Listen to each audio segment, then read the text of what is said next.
we are go for launch. 5. Quiet, numbskulls, I'm broadcasting. Anything can happen in the next half hour. 4. My friend, we cannot keep this a secret any longer. This whole thing is insane. 3. Quiet, please. I am analyzing. Where's the kaboom? 2. There was supposed to be an earth-shattering kaboom. 1.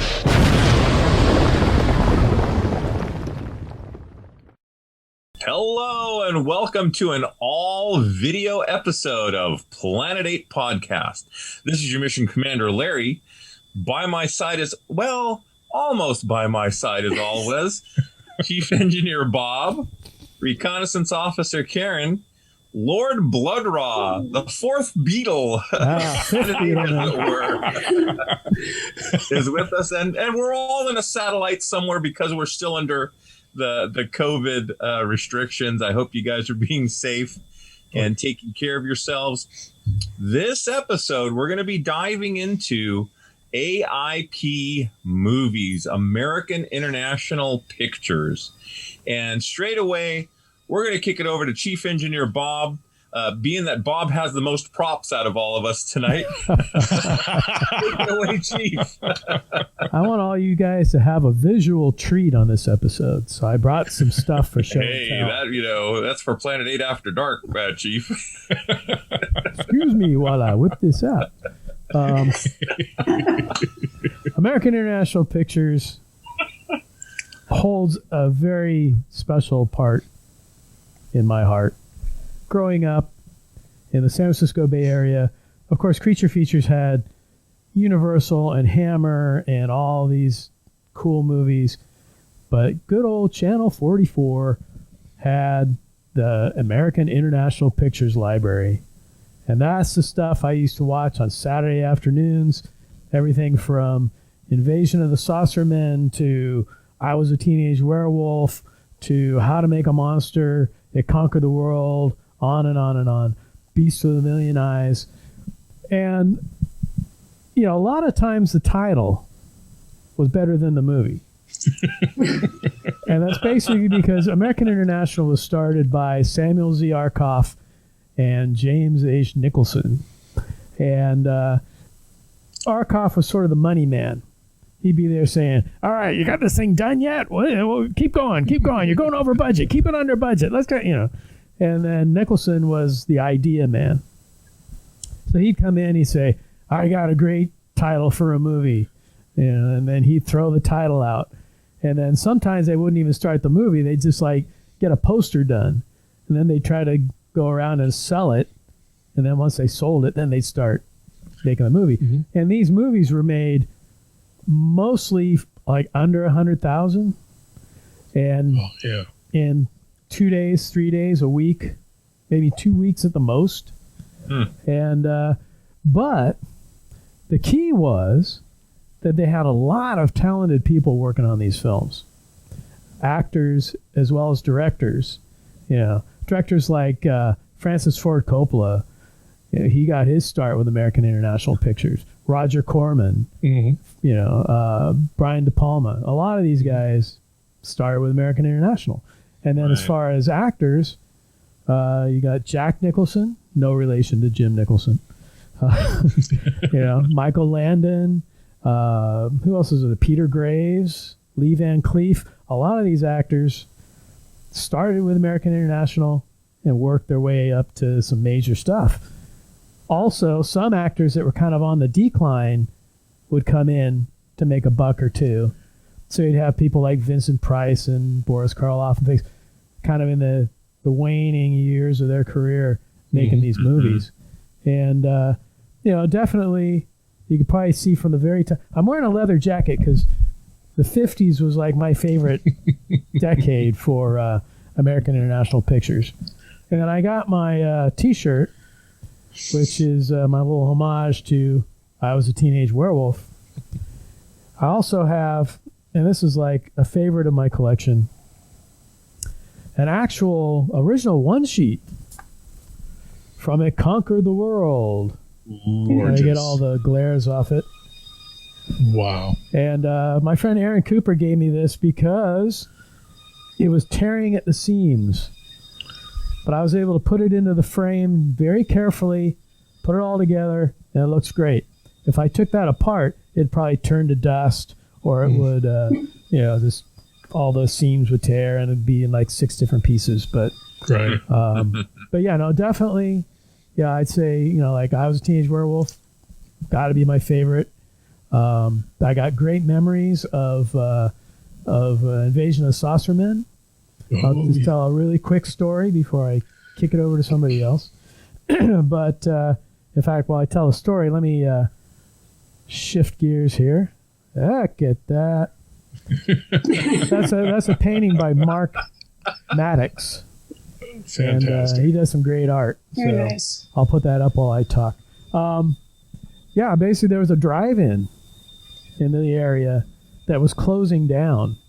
And on the last night of the drive-in, they had 4 screens, and on the 4 screens they showed Go Johnny Go, Rio Bravo, I Was a Teenage Frankenstein, and Invasion of the Saucer Men. Wow. And I took my daughter out there. I figured, well, we'll go see Invasion of the Saucer Men. And she had a blast. And if you, spoiler alert, if you remember the end of Invasion of the Saucer Men, all the teenagers park their cars in a circle around the aliens and turn on their headlights because that's their weakness is light. And so they turn on their headlights. Everybody in the drive-in turned on their headlights and started honking.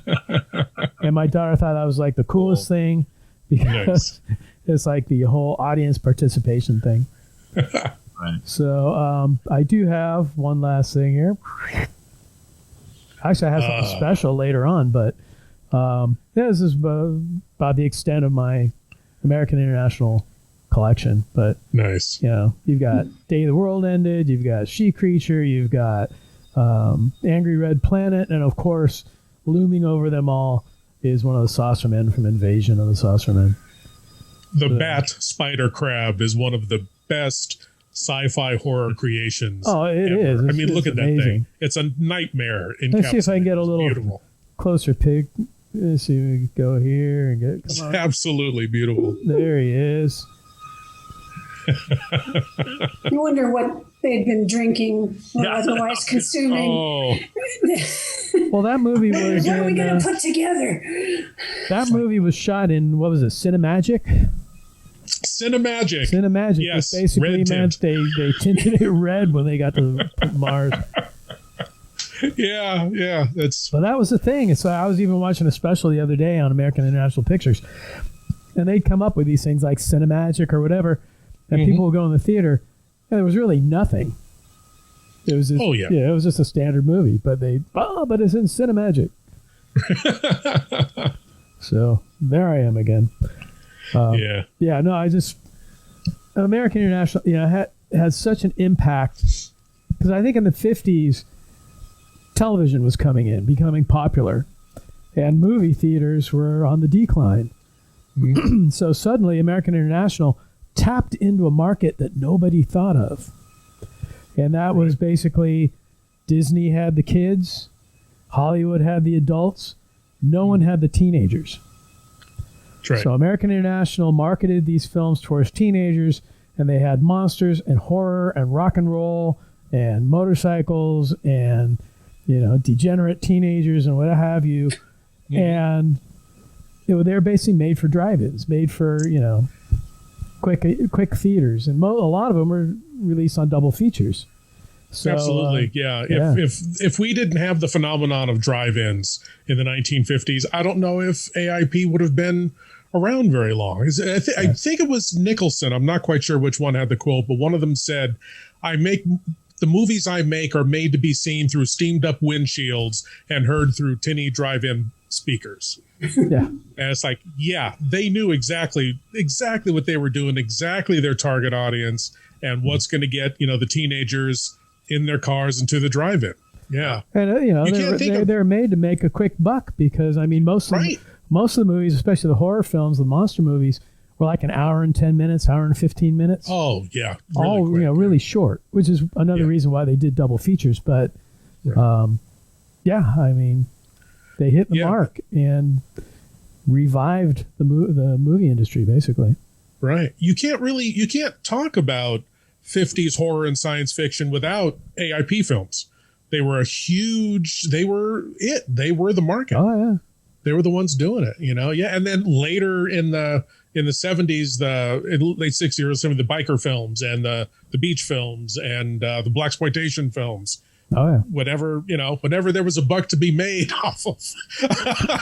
Well, they would just ride a genre until it's about to fall off this cliff. And then, whether it was Arkoff or Nicholson, they'd catch on to something else and boom, take off for another few years with that. Yeah. I mean, even the horror, they kept the horror genre going because once all the cheap kind of drive-in fares started tapering off, then they got the Edgar Allan Poe movies going. Yes, absolutely. Yeah. They also got imports. They had some Godzilla films. They had was it Goliath and Samson and the Sword and Sorcery type films. Yeah, Russian sci-fi films. Yeah, re-edited and all the anti-American propaganda combed out, dialogue recorded. Yeah, but and they rode the whole thing into like the late 70s, I guess. I mean, Empire and the Ants was like 77, so yeah, late 70s. But they've recently relaunched kind of AIP. They've got 2 films out now that I don't know where you would find them. That you probably wouldn't want to watch and has nothing to do with any of their previous products. Exactly. They're not. Yeah. I mean, Arkoff remade some of his movies for Showtime, like a decade and a half ago or so. That's right. Yeah. So, then of course, legendary schlockmeister Larry Buchanan did incredibly cheap. I mean, like 5-cent budget remakes of a lot of the AIP films. It Conquered the World, which ended up being Zontar, the Thing from Venus. Creature of Destruction, which was Sea Creature. The Eye Creatures. The Eye Creatures, yeah, of course, yeah. Yeah, Earth versus the Flying Saucers, absolutely. Right. I was going to say, imitation being the greatest form of flattery, or so they say. Karen and I, we would have like movie nights, after like lunch club or dinner club or something like that. And it was Teenagers from Outer Space. And I could have swore it was an AIP. And in researching this, it turns out it was Warner Brothers. Yeah, well, trying to be AIP. Trying to be right. And I'm like, I'm not going to say it's the crappiest movie we've ever seen, but Walker, you got to admit that lobster. It's craptastic. Yeah. It was like the mid 50s where they came up with like Beast with a Million Eyes and Day the World Ended. Right. And I think they kind of launched a lot of the 50s monster movies. That and, you had like Creature from Black Lagoon and The Thing and things like that. But I think a lot of people rode the AIP wave. Oh, yeah. Yeah, they proved you can turn a buck on making these really low budget horror and sci-fi films, right? And I love that they recognize, hey, wait, cheap, fast movies marketed to teenagers. Yeah. Okay, let's start, coming up with these films, and they, It's a great marketing success. It's one of those things where it seems obvious to us now in hindsight, but at the time, right after World War II, the whole teenage market was starting to emerge, and people were starting to realize, oh, these kids actually have some money. But again, like what appeals to there was a thing I read in doing a little preparation for it, and they were talking about basically they could market to like the 18-year-old boy, because if he liked something, the younger kids would like it because they looked up to him. Right. He wouldn't like anything the girls liked, but the girls would go along with whatever he liked. So they would get all the girls too. So it was just like they only had to market to this one very specific audience, right? And it's genius, Right. It is. I mean, in hindsight, but at the time, you're right. It was quite the risk. There was something I was reading where it's like the Arkoff way to make a film, the formula was A is for action, R is for revolution, K is for killing, O is for oratory, F is for fantasy, and F is for fornication. Well, there's got to be a C in there for cheap. Well, right. Yes. C for cheap and Q for quick. Yeah. Right. Yeah. There was very little, if any, fornicating in the 50s films. They were hints. Right. Strong hints. Imaginary fornicating. Imaginary fornication. But I love that man. Remember imaginary fornication? Sorry. What they call if you really think sex about appeal it, though, for the young adults. Right. If you really think about it, though, since the 50s, as we got into the 60s and 70s, and of course into today, I think a lot of those teenagers never really grew up. And a lot of us adults really haven't grown up. So that teenage market back in the 50s is now the main movie market of today. I mean, if you look at the movies that are all the rage and the big budgets and everything, it's like, the MCU and, all these films that basically, I mean, they're huge budget movies. Right. But they're the same type of films that you would have made cheap for teenagers back in the 50s. Absolutely. When Roger Corman saw Star Wars in 77, he said, this is going to change everything because B movies are now A movies. Yeah. This changes everything. And it did. And it did. The highest grossing films now are Marvel, comic book films. Marvel films, horror and science fiction are still huge. Right. I can't think of the name of the, I'll see if I can look it up, but Corman's Fantastic Four.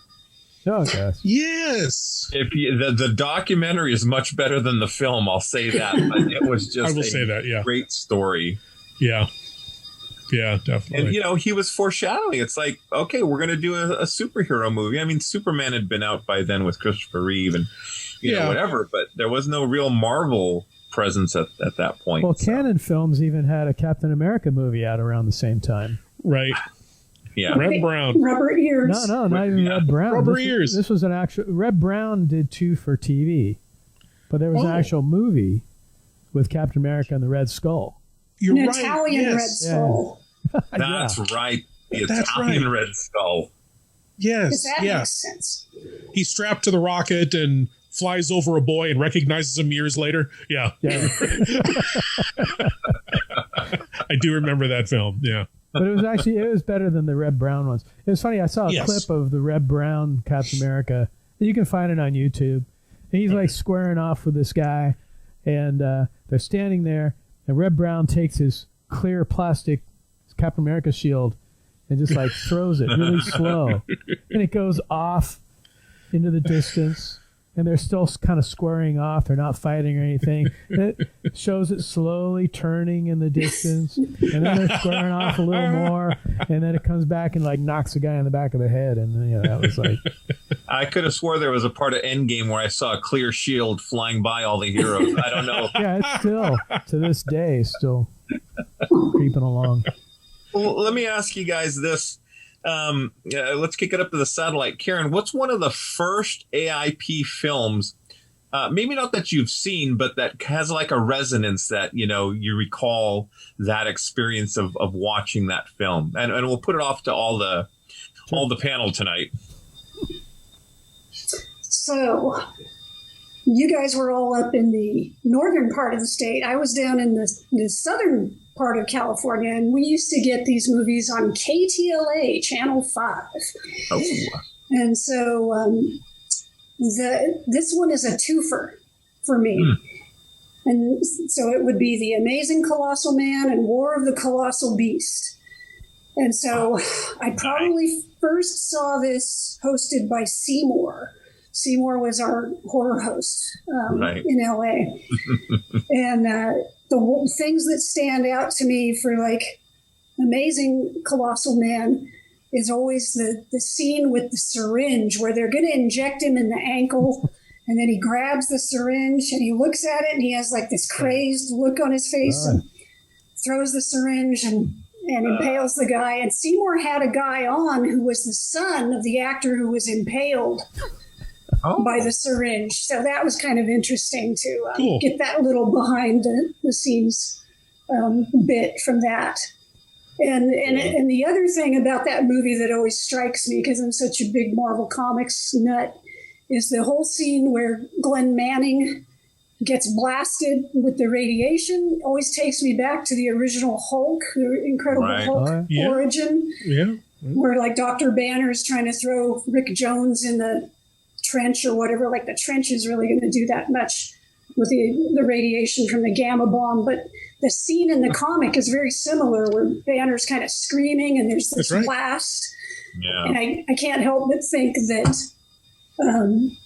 Kirby and some of the other artists, there's a lot of things in some of these old B movies that I kind of see echoes of in the Marvel Comics of those days. Yeah, no, I love those movies. In fact, why don't we check out the trailers for those? All right. Sounds good.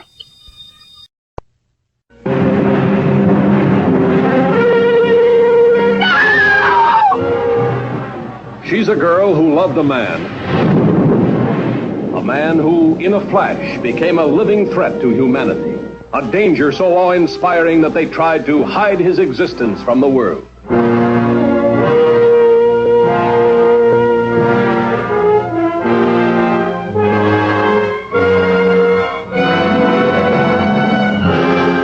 What happened? What made him grow? Glenn Manning is growing from 8 to 10 feet a day.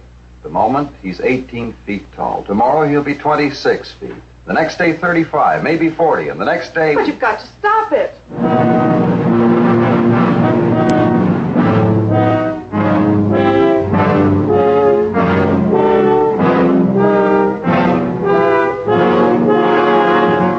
I don't want to grow anymore!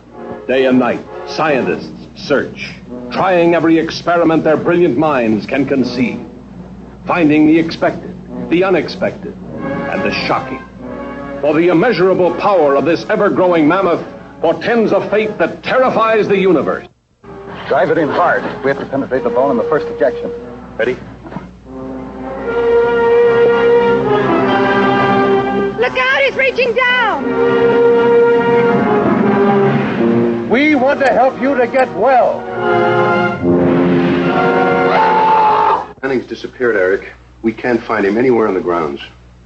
Police Chief Benson has asked me to tell you to stay in your homes. Stay in your homes. A man once loved by a woman, now feared by the whole world. A 60-foot giant in the streets of Las Vegas.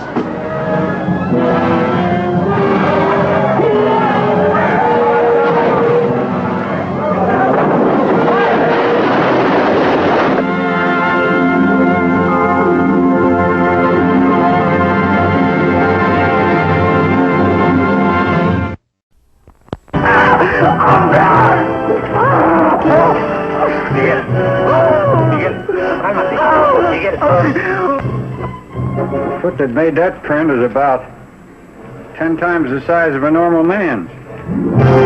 What happens to our world if massive, monstrous man-beasts like this invade us?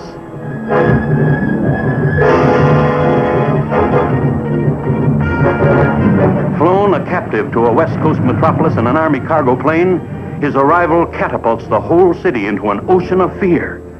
For this colossal beast is at war with the world, our world, a world his savage instincts can only hate. An airlift is being set up and food will be parachuted down to him. He'll be supplied with everything he needs.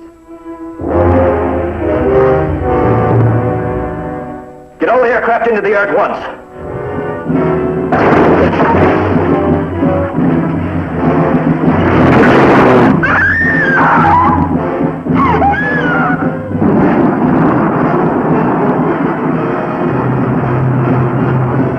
The colossal man is loose in Los Angeles.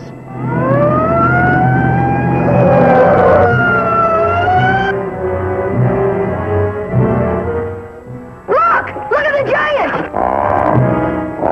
Panic grips the civilized world in blood-freezing horror as the immeasurable power of this colossal beast threatens a war of brutality such as we've never known.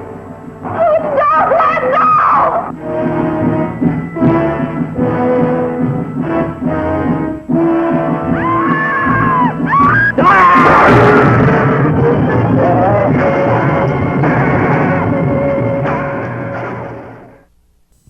I love the second film with the missing eye. And look, the effects at that time, but it was good. And then it just It looked really good. In fact, they couldn't get the same actor, so they had to obscure the other actor's face with makeup. I almost like War of the Colossal Beast better, and I know it's not as good a movie, but as a kid, seeing that guy with his face half torn off, and then he doesn't do the Frankenstein, but he has sort of this metallic sounding it's freaky as hell. I believe that's Paul Frees. Really? I believe that's Paul Frees doing the grunts. Interesting. I wouldn't doubt it. He was all over those films back then. Oh yeah. But the second one is much fun. They were directed by Bird-Eye Gordon. Mr. Big. Mr. Big. Produced, directed, and written. And of course, the big gimmicky thing with that one is at the end when he's at the Griffith Observatory, right? The whole thing's black and white. But then when he's kind of coming to his senses or whatever and despairing, he goes and grabs the power lines, right? And then you get the burst of color. He's there in his big blue diaper, and he's electrocuted. They also disappears in a puff, like he's just gone. Yeah, because also at the end of I Was a Teenage Frankenstein, they switched to color in that as well. Oh, you're right. Yeah. You're right. I was going to say he gets electrocuted as well. And that's true. Down into the alligator pit. But when he hits the panel and starts getting electrocuted, then they cut to color. I think that might have just been in the UK print. Oh, in the UK, it was just Teenage Frankenstein. It wasn't I Was a Teenage Frankenstein. Oh. And I think that's the one where they had the color. But I could be wrong. I'd have to look it up. Yeah. They added color for the last scene of How to Make a Monster, too. When they're in the mad makeup artist's lair. And all those masks are burning. And I'm like, no. Right, yeah. But all the masks are there, like Beulah from Conquered the World and the She Creature mask and all that. You get a chance to see them in color, which is really cool. That is really nice and rare. I'm sure they were just hanging around Paul Blaisdell's garage, and he brought them out. That's it. Hung them up on the wall. Hey, Paul, bring your garage to the studio. Well, let's talk about Paul Blaisdell a little bit, because he was responsible for most of the in the early days for most of the monsters. He did the Saucer Men. Yeah, he did the creature for Day the World Ended, and he did the She Creature, and quite a few Saucer Men. I mean, he was the guy. And usually they get to him on a Friday and say, "Hey, we need a monster by Monday." And you got $1.25 to do it. That's right. He'd go off in his garage and just cobble together a bunch of stuff, and he'd always make it, because he was a little guy. He'd always make the costumes to fit little guys, so he could play the monsters in the films.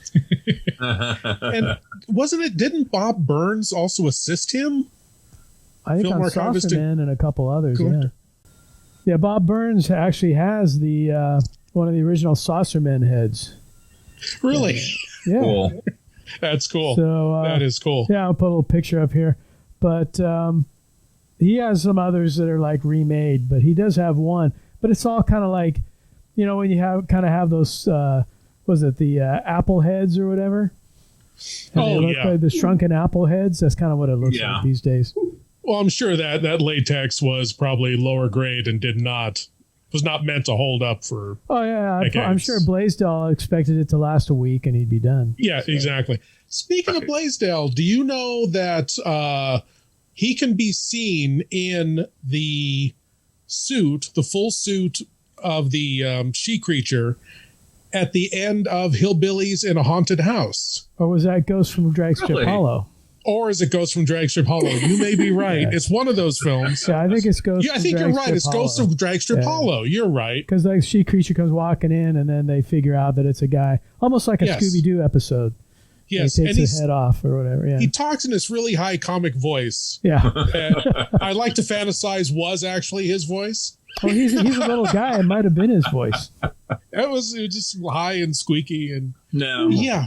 That was a nice little surprise at the end of the film, but you're right. Happens to the best of us, Lord Blood Rah.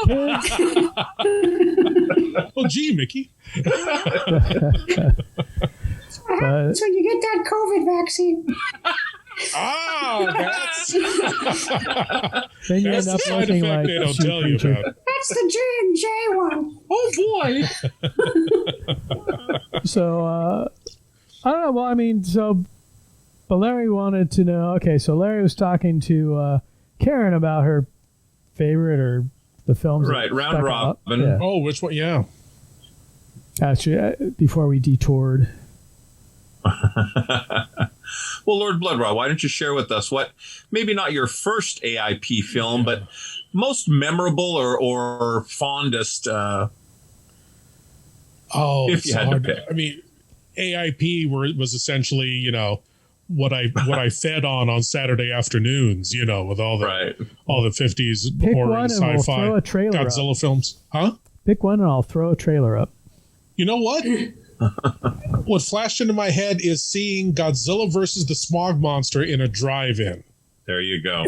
That was wonderful. Now, That was Godzilla great. versus the Smog Monster has like 15 different trailers, so we'll see pick which the one best we one. can find. But In the wheel. let's take a look at it. Out of the polluted waters it came, to become the most fearful menace that ever threatened mankind. Feeding, growing ever more deadly on Smog. Only one force dared stand up to its overpowering evil.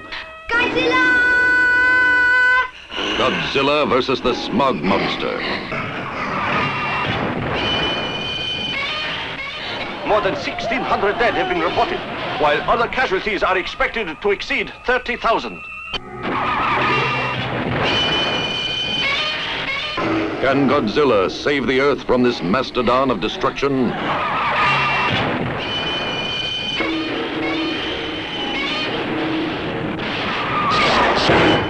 Godzilla versus the Smog monster. Rated G.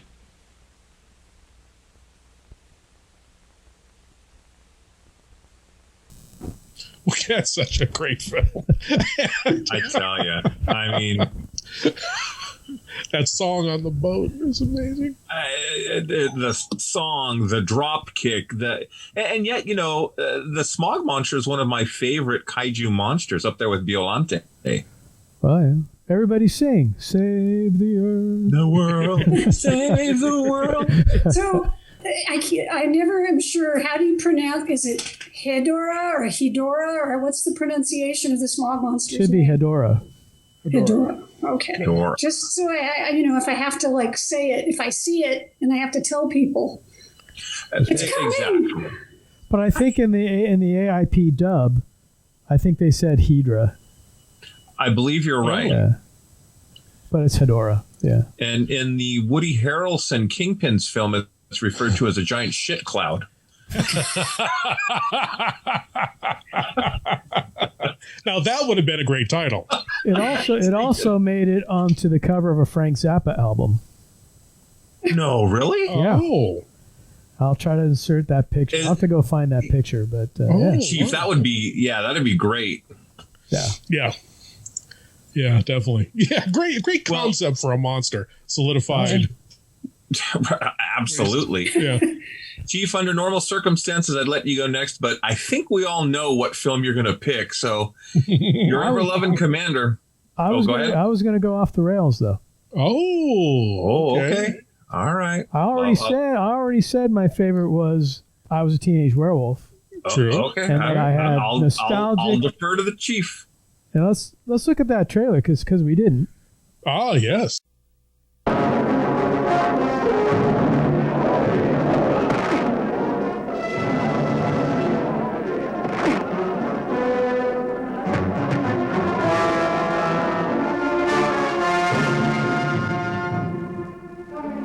Help me, Doctor, please! I know they're going to catch me, but don't let anyone see me like that. Please, Doctor, help me! Michael Landon in a powerful performance as the boy possessed. Yvonne Lyme, appealing as the girl who loves him. Whit Bissell, unforgettable as the scientist maddened by the mystery of the werewolf. And Tony Marshall, a tough, friendly enemy.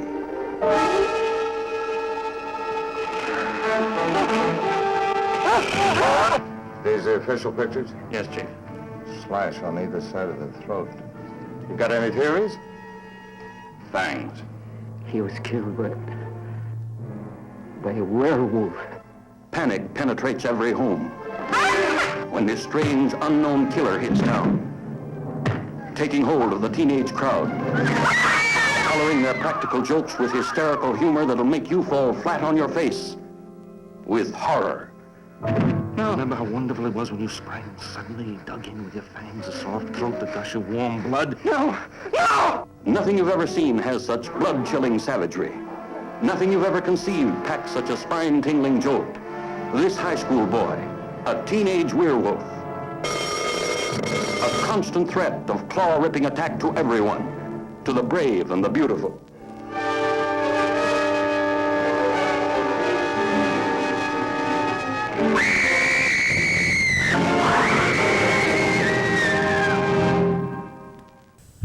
And I also mentioned that Invasion of the Saucermen had a special place in my heart due to the last night of the drive-in. Yep. So let's check out that trailer.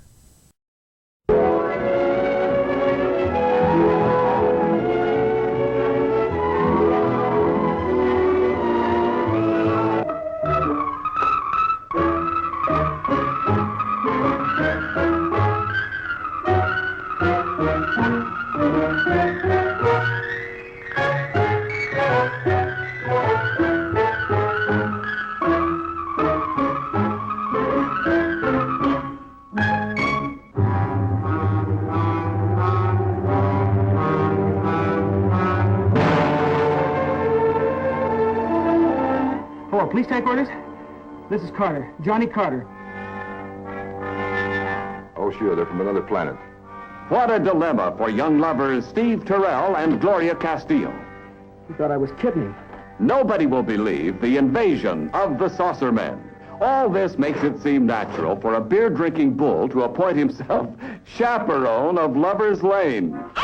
Hey, for Pete's sake! And a farmer with the longest shotgun you've ever seen plays the villain. What's so funny? Well, I expected to be frightened on my wedding night, but nothing like this. It's our busy night, too. We've been flooded with calls from people who say they've seen flying saucers and little green monsters. Wonder how that rumor ever got started. It's too fantastic to believe. Just think of it. Only this special unit and the President of the United States will know what happened here tonight. You mean you think we know what's happened?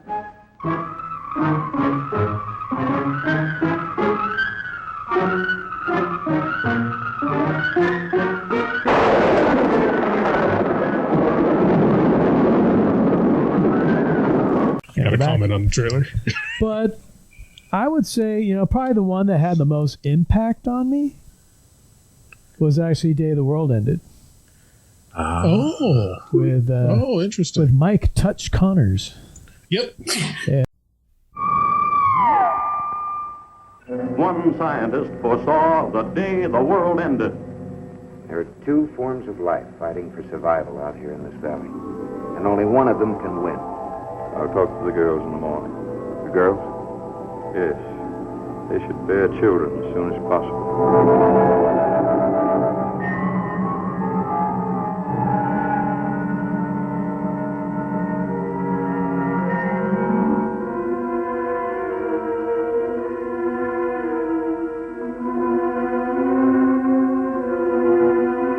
Being a scientist, he did not consider a human emotion. No one takes my gun. Tony, look out! He did not know about the uninhibited exhibitionism of a striptease dancer. He'd forgotten about the power of love and knew nothing about the vicious force of jealousy. Nothing ever come easy to me. Don't touch me. I can't stand you. Tony, let the little girl go. But more thrilling, more exciting, more mystifying is the monster. The mutation by atomic energy, part man, part beast, salaciously watching women as they bathe. A monster such as the eyes of man has never before seen. Killing one by one each of the few living men, hunting out the most beautiful of the remaining women, to take as his mate.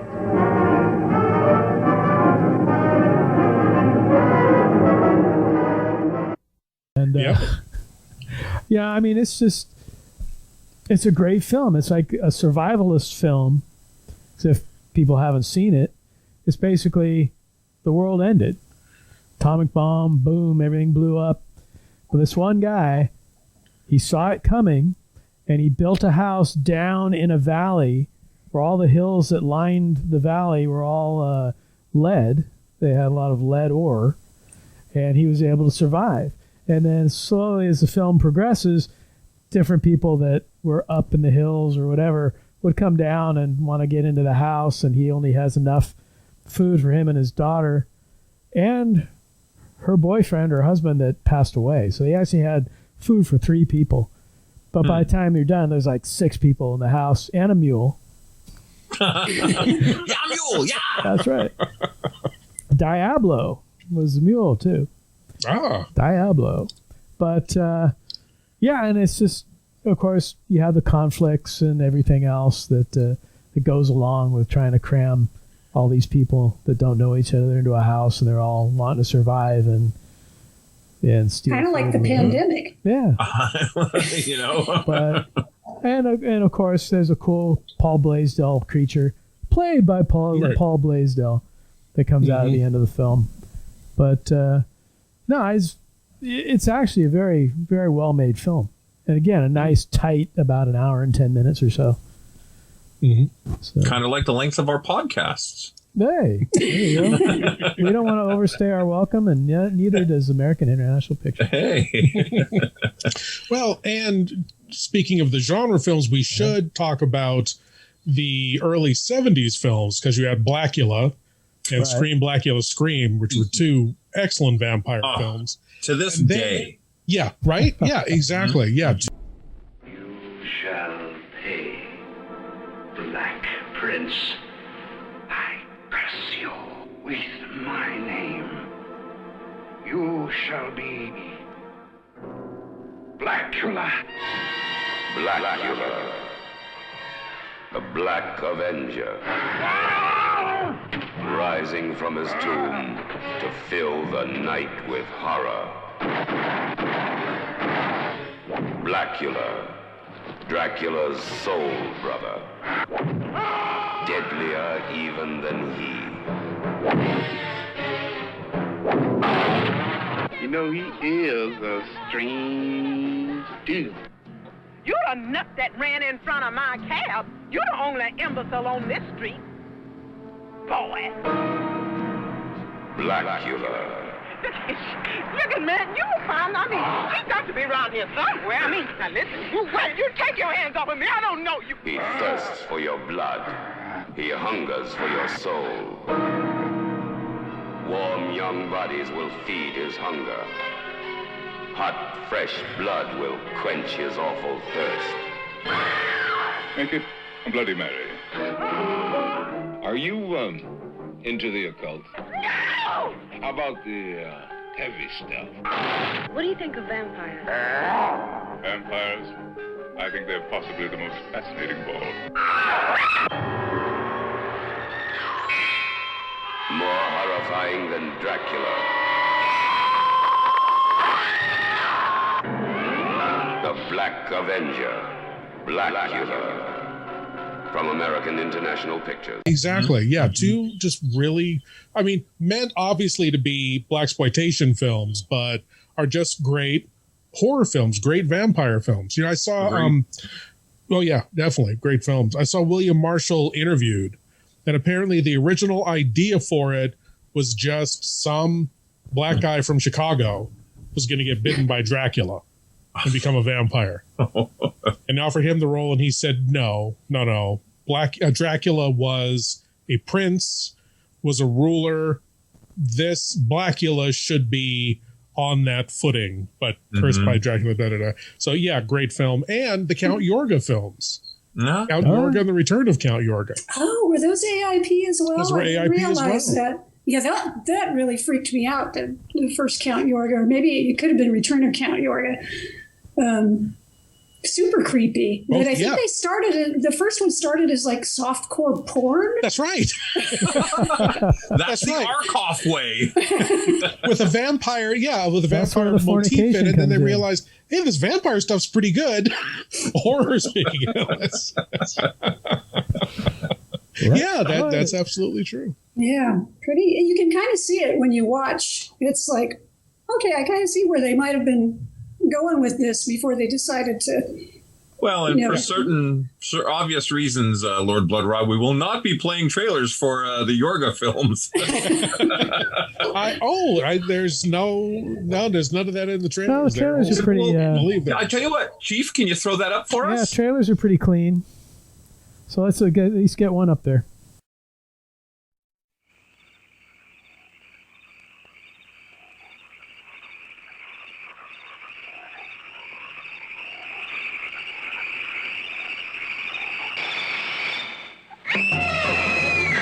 Count Yorga, Vampire, is a film that throws you into a world of which we know little. Strange, frightening, whispered from generation to generation until it becomes a scream out of the past. You enjoyed your little joke last night, Doctor. But as you can see, tonight is mine. Incredible. You really are a vampire? Yes. It did happen to them. It could happen to you. Count Yorga, Vampire.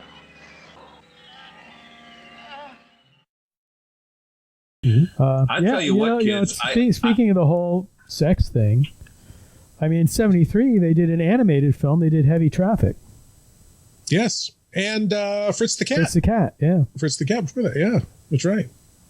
I'm ready to invest in the AIP box set. I mean, all these trailers are like, oh. Well, Larry, we haven't gotten to your favorite, or the one that put an impression on you. So what would that be? I love the Vincent Price films. I was a teenage werewolf. I do like that film. The Yorga movies, Blackula. I mean, I would love to see that franchise continue. Yes. But I do not want the originals remade. Yes. Agreed. Find someone to take over the role. But Bob Wilkins, God love him, Creature Features, showed the Ray Milland classic, X. Oh. A Man with the X-Ray Eyes. Yes. And I always thought as a little kid, Don Rickles was a real asshole. And in that film, in that film, there was no sweet, funny punchline. He was just a bad dude. That's right. Yeah. That's right. That's right. And talk about, I mean, on a budget, a solid science fiction film that delivers. Yeah. It delivers. The effects just work. You believe it. You believe he's seeing through objects. And right. It was to me kind of like a weird take on the Invisible Man, kind of like not so much Frankenstein, but science going wrong and just real creepy. And the ending. I mean, I'm not putting religion down. Oh yeah, that was just really. Oh man, still gives me the chills. Well, they might have gone to the comic books and got the X-ray specs. Oh, right. Exactly. And what do we want to get into the spoiler for X-Men with the X-ray eyes? I mean, it's an old film. Yeah, but let's check out the trailer first real quick. August 14th. Notes on experiment designated X. Experimental subject, myself, James Xavier. X, the most fantastic experiment you have ever taken part in, presents Ray Milland in his most challenging role since his Academy Award-winning Lost Weekend. X, the man with the X-ray eyes. Are you all right? It's like a splitting of the world. More light than I've ever seen. Filled with light. X, the man with the X-ray eyes, tries to help the most desperate in our society and enjoys all the delights of secretly studying sexology. headache? No, it's just my eyes.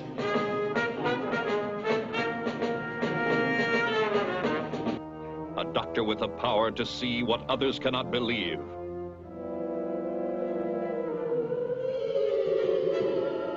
He can overcome the unknown, save lives, and invade the glamour gambling casinos of Las Vegas and defy the goddess of chance. Don't draw. Don't draw. The next card's a face card. Harry, you better go for the sheriff right now.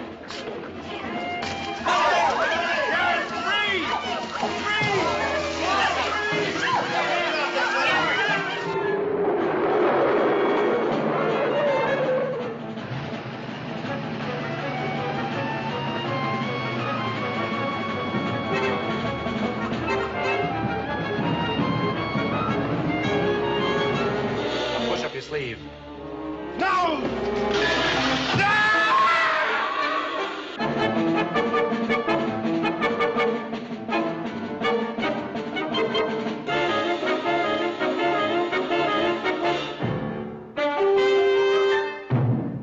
Yeah. All right. All right. Kids, so, Yeah, that was the trailer for Man with the X-Ray Eyes. Hey, incredible film. Yeah. Incredible film. And Ray Milland also did Panic in Year Zero for AIP, which was another end of the world type film with the family kind of fleeing the nuclear bomb and having to deal with all the ruffians and hoodlums that were attacking them and so forth. Now, the ending of X, it's spoiler alert, skip forward if you don't want to know the ending of the film. He's in the revival tent. The preacher says, if thine eye offend thee, pluck it out. He bends down, comes back up. He's obviously torn his eyes out. A close-up on him goes to black. Right. The original ending goes down, tears the eyes out, comes up. You see that there are no eyes in the socket, fades to black, and he screams, "Oh my God, I can still see it." Oh, wow. That was the original ending, and that ending said, nah, it's a step too far. That would have been great, though. That would have been stunning. Yeah, absolutely stunning. Oh, it would have been brown trousers time for me as a little kid watching that. That's right. Oh, yeah. Well, I saw that with my mom. She always watched all the, Mine too. And I remember, just being horrified. It was one of those things for like a week afterwards. You're just like, why did we watch that movie? All right, Larry, let's go to church. Please, no. Hey, one of the movies we didn't talk about, which I think also thinking about, kind of freaking out as a kid, only distributed by AIP, but really notable was the Vincent Price Last Man on Earth. Oh, yeah. That was my second right. Absolutely. There you go, Blair. You want to talk about it? Go ahead. No, buddy. Go right ahead. I'll chime in, though. I'll tell you, I did see it when I was pretty young, and for years I didn't see it again, and I couldn't remember the name of the movie, but the scene where he goes to the pits where they're dumping the bodies, and there's like smoke coming up. And I just had that memory in my head as a kid. It had imprinted on me so much, and I couldn't remember what was that movie. And then finally, when I was a teenager, I saw it again, and it was one of those films that had a strong, emotional mark. But for my money, having now read the Richard Matheson story, years back, of all the versions of it, whether it's this, Omega Man, I Am Legend. This is the one I think is still has the strongest emotional impact of all three. Yeah, absolutely. I agree. Very chilling. My favorite portion is when the whether it was a vampire or a zombie or a amalgamation, but the infected Morgan. Oh, Morgan. Oh, it's just chilling, Terrifying. I wonder if Morgan on The Walking Dead was kind of like an homage to that. Oh, I'm sure he probably was. Yeah. Or is. He's still around. Yeah. That film went a long way to inspire Night of the Living Dead. Yeah. Yeah. Absolutely. Yeah. Absolutely. And Vincent Price, God, I mean, I know we're talking about AIP, but Dr. Phibes, Oh, yes. You know, we're going to need to do what we need to do is Vincent Price version of this Planet 8 video podcast. Can we double check that? Because I think the Phibes film was an AIP film. I think you're right. And Dr. I think it was. Again. Let me get my handy dandy list. You know, kids, that's why I have the rank of commander here, okay? I know things that I don't know. Here you go. By the way, I got to take these off. It's freaking me out a little bit to talk to your skulls. So, there's your flesh. Okay, that's better. There you go. I agree. Yes, X-ray vision can give you a headache. Dr. Phibes, May 18th, 1971. Yep, AIP. Another thing to credit AIP with. Yeah. Can I give an honorable mention or two? Yes. There was also American International Television. Mm-hmm. Right? Do tell. And American International Television would get some of the things that they didn't want to do theatrical releases of, including some of the Gamera films, was they retitled as like War of the Monsters, Destroy All Planets, things like that. Right. And my little surprise here was also AIP Television, a TV series. You know where I'm going with this one? I think I do. Johnny Sacco and his flying robot. And they even made a movie out of it, a compilation movie out of it, which was Voyage into Space. That's what we used to get. Yeah. Down So let's check out the trailer real quick for Voyage into Space. Let's go.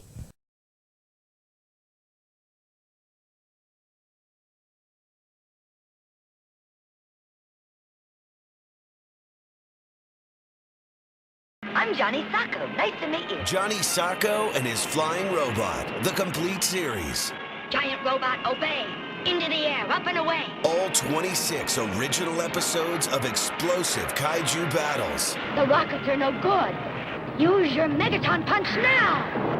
Finish him now. Turn on your eye laser ray beam. Nefarious alien takeover plots. I shall never give up, and I shall conquer in the end. And mind-blowing heroics. Hooray, let's go! In a 4-disc collector's edition set featuring a 16-page book with essays and rare photos. Look, there! You have a lot of courage for a boy your size. Join Johnny and his giant robot for this classic, epic sci-fi fantasy series. He did it! That's what I call a great robot, huh? And there we go. Johnny Sacco. Gotta love it. Yes. Nice. I always wanted that watch. That's right. And the little short pants. And the little short pants I had. So that wasn't a problem. No. That was Gigantor. Oh, Gigantor had the watch. Jimmy Sparks had the controller, but he had the shorts. Oh. Well, Johnny Sacco was a member of Unicorn, so he had the actual U7. He had the uniform. That's right. That's right. So, yeah. I get the Spectremen and the Ultramen and all that confused. I do too. Forgive me. Oh, no, my friend. I do too. It's been so long. Just remember, flying robot. Or in Japan, giant robo. It's the 21st century. Where's my flying robot? Yes. I wanted to ask you, I'd heard rumors that there were plans to do a third movie in the Dr. Phibes franchise. Yes. Did you hear anything about that? A couple of rumors. One of them, the one I believe the most, is that Dr. Phibes 3 would have been a Christmas film. I guess. He was going to kill people according to the 12 Nights of Christmas.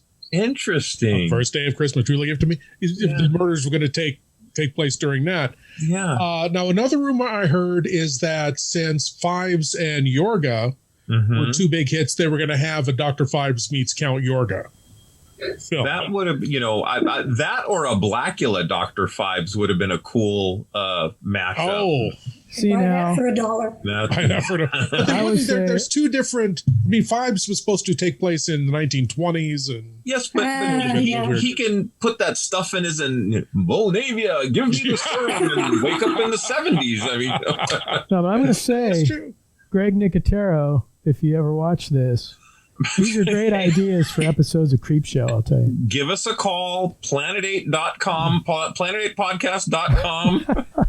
We'll get you some Creepshow ideas.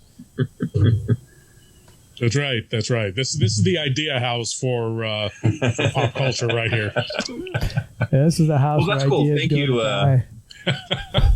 Thank you, Lord Blood Rah. I knew if anyone knew anything about that, I knew it would have been you. So I appreciate that. Any other AIP movies? Oh, we had the. How about the Edgar Rice Burroughs films?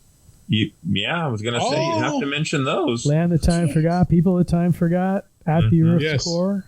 How Doug McClure made a living in the. Dear Doug McClure. Yeah. I watched one of those last year. Oh, it was for our dinosaur episode. I was going to say. And it was, somewhat amusing. Land That Time Forgot? Peter Cushing was in one of them. I can't remember which one. He was in. He was at the Earth's Core, I believe. At the Earth's Core. With Caroline Munro. Ah, yes. There you go. Ah, yes. I saw all three of those in the drive-in when they came out. As they came out. I didn't see like a triple feature, but... Okay. Pulled an all-nighter out there, Chief. Yeah. Would have been worth it, right? Oh, yeah. Yeah. And Get a big tub of popcorn. How about Joan Collins in Empire of the Ants? Yeah. No, that's a it's a good one Fun film. And I think you said The Food of the Gods was the last AIP film, right? Food of the Gods, yeah, with Pamela Franklin. Mm-hmm. Who was in Legend of Hell House. That's right. And the Innocents, the first film version of Return of the Screw. She's a little girl. Yeah. The Billy Jack Lord movies. Blood Rah, did you say Return of the Screw? No, back into the turn of the screw. Sorry, okay. Not Return of the Screw. That's a whole nother I'm telling you, version of Planet 8. You're gunning to host Planet 8 After Dark, aren't you, Larry? I'm telling you. We're transitioning over into that. So. I've got a list here, and actually the last genre films they did, and there was a few from like 79 on. You had Love at First Bite. Oh, my God. The Amityville Horror. Meteor. Yeah. Chomps. Chomp? Mad Max. That's right. They distributed Mad Max in the United States. And the last one was The Visitor. Yeah, that was the one with the American English dubbing, right? So bad. At first, so when it bad. first came over. Ugh. I know it. It was ridiculous. But that takes you right up to about 1980, which, that's a pretty good run. Mm-hmm. Yeah. AIP is a big chunk of genre Hollywood output for decades. Yeah. Really incredible when you think about it. True. You know? Somebody ought to do a podcast on it. Right. I think so. But, I mean, you talk about actors and things. I mean, even when they got into the motorcycle films, you had Peter Fonda. Right. Was in there. There's a lot of... What was it? Dementia 13? Also, that was Francis Ford Coppola's first movie. Francis Ford Coppola, yeah. Right, yeah. I remember Lord Blood Rah played that at one of the shows at the Chenard Vineyard. We were there that night. Yes, that's classic. Right. That's right. Yeah, great film. Great film. So much better than it has any right to be. Exactly. Because it was shot essentially on a whim. I want to say that Corman was shooting. It was a race car film. It wasn't the original Fast and Furious. That was years before. But Death Race 2000. What's that? Death Race 2000. Frankenstein. Le Mans or something like that. And he had time left over, so they had this castle available nearby. They went and filmed the movie. I love it. Yeah, that's a big. I mean, Corman was a big the AIP way. Yeah. Right. Yeah. And Corman just capitalized on that, and introduced us to most of modern Hollywood now. Well, I mean, Corman was the perfect director for AIP because he could churn them out quick and fast and all that. Right. I've got like this little stack here for show and tell real quick. If you want to know more about AIP related stuff, there was a book out from McFarland. McFarland is like another word for ka-ching, but Randy Palmer wrote it. It's Paul Blaisdell, Monster Maker. Oh, nice. Excellent book. Nice. Excellent book on Paul Blaisdell. There's also Flying Through Hollywood by the Seat of My Pants, the autobiography of Sam Arkoff. Oh, okay. Another excellent book. The man we were just talking about, How I Made 100 Movies in Hollywood and Never Lost a Dime by Roger Corman. Very good. Another Roger Corman book, Crab Monsters, Teenage Cavemen, and Candy Striped Nurses. Roger Corman, King of the B Movies. Good one. That looks great. And then this one is not really an AIP specific book, but it's called Sleaze Creatures, an illustrated guide to obscure horror movies, 1956 to 1959. Ooh. And there you got It Conquered the World on the front. And on the back cover, there you go. I Was a Teenage Werewolf. Excellent. But I mean, basically, because they're covering sleaze monster movies from the late 50s, I mean, there's a ton of the AIP movies in here. Cool. In fact, there's Michael Landon once again. All right. Well, hey, this was a lot of fun. All I'm going to say is we're all up for Rondo Awards, so check out the Rondo Awards webpage. Vote often and vote for us. Vote once. See now, but out of the 4 people here, only up for 2 Rondos.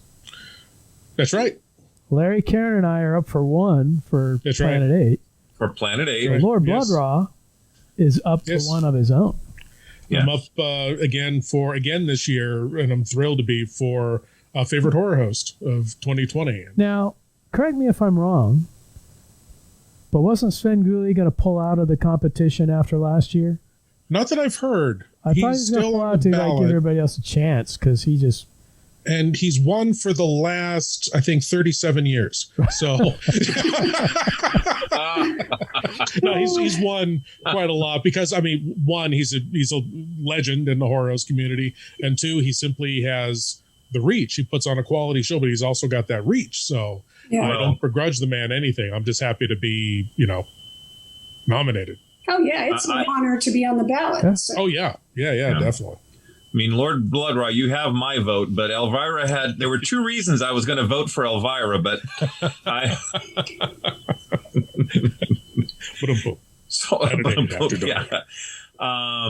Hey, so we're asking you guys, too, if you can go ahead and subscribe to our Planet 8 YouTube channel. Lord Blood Rah, you have a YouTube presence as well out there?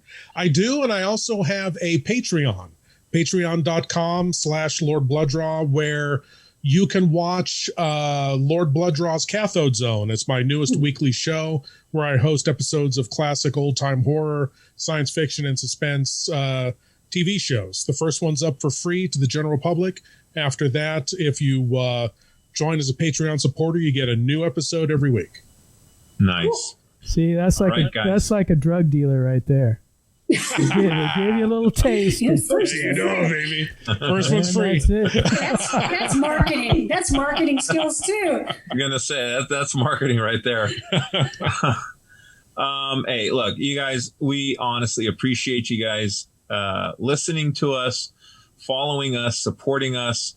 Also, Lord Blood Rah, wonderful friend of the show, and without you guys, we'd just be having lunch over at Bob's house talking about the same thing we're talking about here. Stay safe. Take care of yourselves. Any last minute favorite films or remarks or memories or anything from AIP guys real quick? All I can say is, if you can find the old MGM Midnight Movie discs, a lot of the films are on those. Yes. Shout Factory is actually putting a few out on Blu-ray right now. Hmm. And then all the ones that are owned by Susan Hart, you'll never see again. That's right. Yeah. Afraid that's Blood Rah. That would be a whole Blood Rah, podcast in and of itself. No. Any last minute words before we sign off? It was such a huge topic. We barely scratched the surface of the influence and the number of incredible films they did. AIP is, genre, produced more content in genre really than most other studios combined. When you're talking about 50s horror, sci-fi, 60s, 70s, anything exploitation came out of AIP. Yeah, that's true. We might have to come back and revisit AIP sometime in the future. Absolutely. There you go. Yeah. Karen? Another thing popped in my head, Wild in the Streets. There you go. See, that's another. Early Richard Pryor appearance. Right. And, yes. youngsters taking over the country and putting drugs in the water supply and all kinds of fun stuff. And sometimes... Sirius XM's Underground Garage plays the theme song. So didn't the Riddler do that once? Or was that Penguin? It's an old technique, right? CIA does it too. That's right. Everybody's got to drink water. Might as well spike that. All I can say is Morgan. Morgan. God, that just haunts me. Anyway. On that note, this has been Planet 8. Signing off. End transmission. On that note, this will conclude this transmission from Planet 8. We would like to thank all of our intergalactic audience for listening. Be sure to head on over to our website at www.planet8podcast.com, where you can get more information on this episode's topic. For more conversation, find us on Twitter at Planet8Cast. Or on Facebook at facebook.com/Planet8Podcast. We want to thank you guys for tuning in each and every episode. We look forward to your input and opinions. Until next time, this is Planet 8 signing off. End transmission. By George, he's got it. It is the end.